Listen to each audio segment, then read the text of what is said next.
The lights dimmed, and her voice filled the ballroom. "Tonight," she said into the microphone, "we celebrate growth, resilience, and family." I was standing at the back, in the shadows.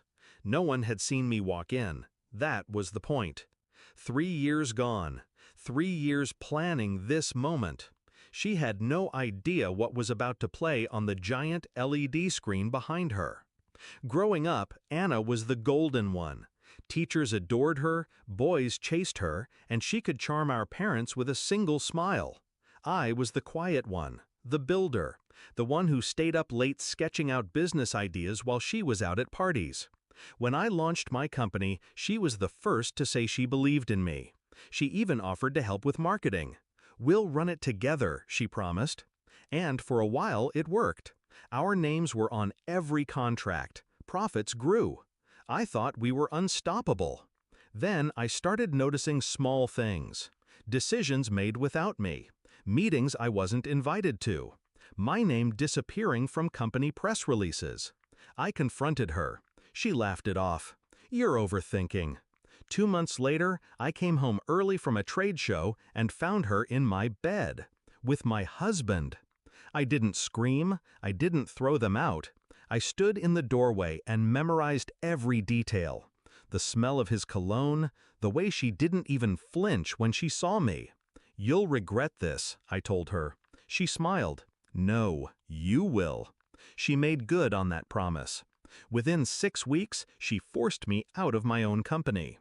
My signature forged on transfer documents. My bank accounts drained. And then the custody papers arrived. She was petitioning for my son, claiming I was unstable and unfit. That's when I vanished. To her, it looked like defeat. To me, it was the start of a clock. I moved states, changed my name, worked quietly, saved relentlessly.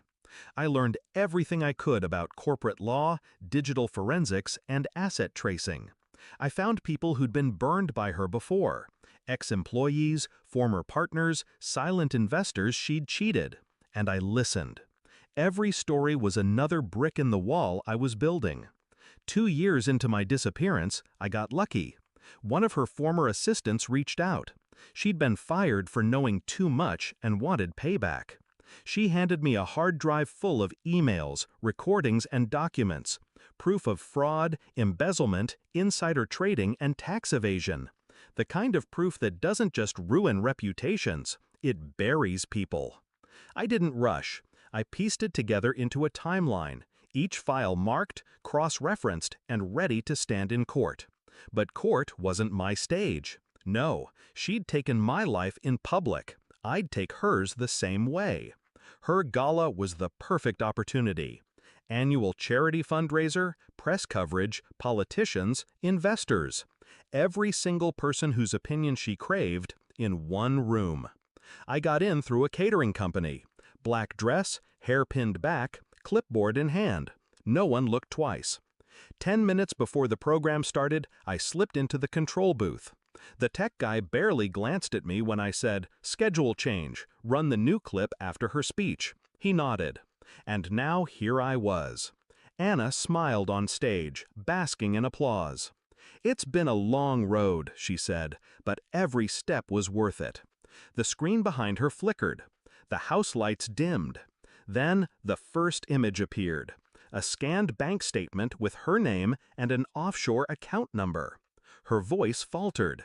The next clip was audio. Her laughing with an investor about bleeding the company dry before the auditors catch on. She froze. Murmurs rippled through the crowd. More files, more proof. The camera cut to her face, pale, tight-lipped, eyes darting like a trapped animal. And then the final clip. A photo of her and my husband in bed, time-stamped the same day she filed to take my son. Gasps, phones up, recording. She tried to speak, but the crowd was already turning. One of the board members stood and walked out. 2 investors followed. A reporter slipped into the aisle, phone pressed to his ear, voice urgent. I stepped forward then, just far enough for her to see me. Her eyes widened. I didn't smile. I didn't need to. By the next morning, the video was everywhere. Her sponsors pulled funding, the company's stock tanked. The IRS opened an investigation. The custody petition was quietly withdrawn. My husband, now her only ally, left within a week when the money dried up. She called me once. I let it go to voicemail. Her voice shook. "You've destroyed me." No, I thought. I just showed the world who you really are. A month later, I walked into my old office building, now under new management.